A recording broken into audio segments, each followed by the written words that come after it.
Hello guys, Radhe Radhe. तो सब आशा करती हूँ सब अच्छे होंगे, स्वस्थ होंगे, मस्त होंगे। और आज मैं जा रही हूँ पकोड़े बनाने, शिमला मिर्च के और प्याज के पकोड़े। वो जो प्याज के पकोड़े हैं वो एकदम अलग रेसिपी है, जो शायद आपने देखी या नहीं देखी है मुझे नहीं मालूम है। और कड़ी पत्ते के पकोड़े बना के दिखाऊंगी। दूसरे बची हुई पूरी वेस्ट ना जाए तो उसकी मैं सैंडविच बना के मैं दिखाऊंगी, बहुत ही अलग तरीके की। तो आगे अब आगे रेसिपी जब पूरी होती है तो उसमें हम आपसे मिलते हैं। राधे राधे जी।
गाइस, मेरे पकोड़े बनकर तैयार हो चुके हैं।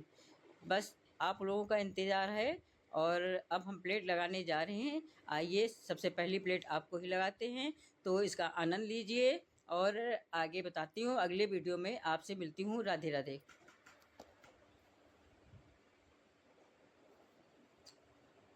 Recipe is given below.